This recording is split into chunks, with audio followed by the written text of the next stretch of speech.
Hey, what's up everybody? This is Jessie with Minimalist Accounting and I have an awesome video for you guys today on the income statement. In this video, we will cover the need-to-know basics of the income statement.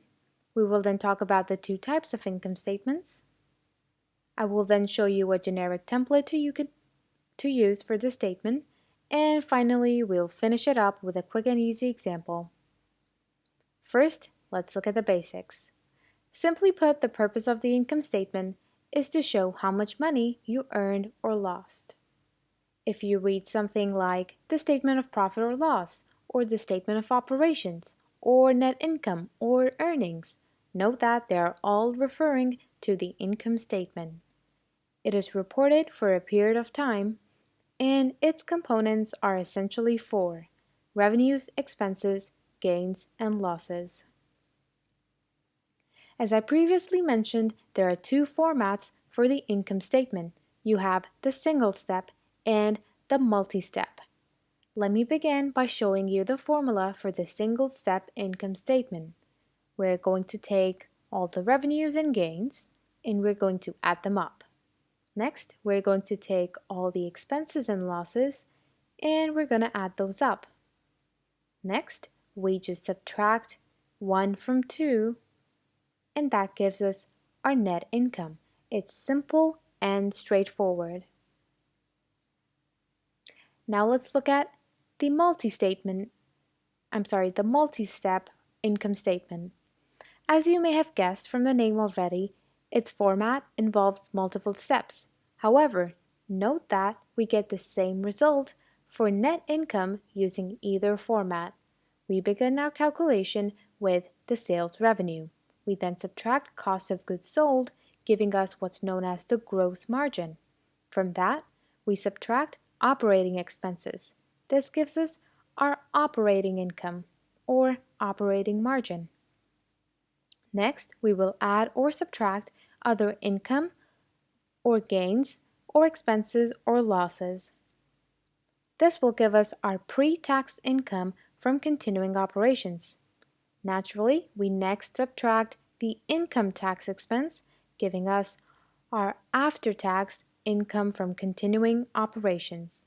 As for the last step, we will add or subtract any income from discontinued operations net of tax to give us our net income.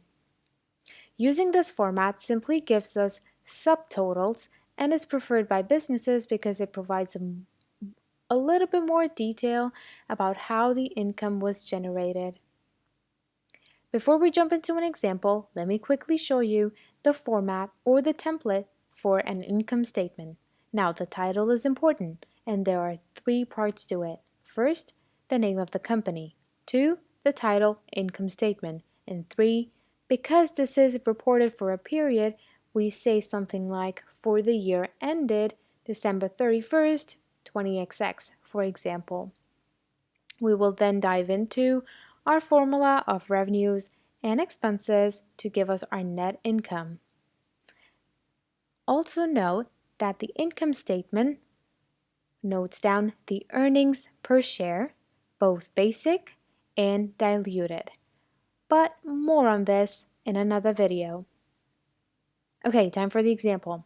Let us assume that we have a partial trial balance of a company and we are asked to construct a multi-step income statement using this information. So first, we're going to begin with our titles. I'm going to assume this company is called, Pickle Company. Second, the title income statement, and because it's recorded for a period, we're going to say something like for the year ended December 31st, 20XX. Alright, so we got that out of the way. Now let's begin. We're going to begin with the revenues. Our partial trial balance tells us that we have revenues of $200,000. We note that down. Now we're going to subtract cost of goods sold. Cost of goods sold is $100,000. That gives us a gross margin of $100,000. Next, we subtract any operating expenses. So let's start with depreciation expense. That's a negative 20. We're going to take out bad debt expense of $1,500. We're also going to take out any insurance expense, so that's $3,000. And finally, we're going to add in the gain from the sale of equipment of $1,000. Now this gives us a pre-tax income of $76,000. I'm sorry, $76,500. Next, we take out the income tax expense of $11,000, giving us a final net income of $65,500. How about a real life example? I think this is very exciting. Let's look at Apple's income statement and see if we can figure it out. First, let's see if it has the three-tier title. First, the name of the company. Second, we have the statement of operations. And third, it shows that it is for the years ended, indicating that it's for a given period. Good. Next, we see that it is a multi-statement. So it begins with sales revenue or net sales. Okay, we have cost of goods sold. Subtracting those two gives us gross margin. Look at that. Isn't that great? That's exactly what we learned. Next, we have operating expenses. We're going to subtract those to give us an operating income. We're going to add or subtract any other income or expense, giving us our pre-tax income. We're going to subtract income tax, giving us our net income for the period. Also note that the company shows the earnings per share in its income statement, both basic and diluted. In conclusion, remember that an income statement calculates net income by reporting revenues, expenses, gains, and losses over a period of time. And remember the multi-step income statement. This will be very helpful when solving any problem relating to income statements. Isn't it so amazing? Now you can read any company's income statement and actually understand what they're talking about. I think this is awesome. Anyways, that's it, folks. Thanks for watching. Happy counting!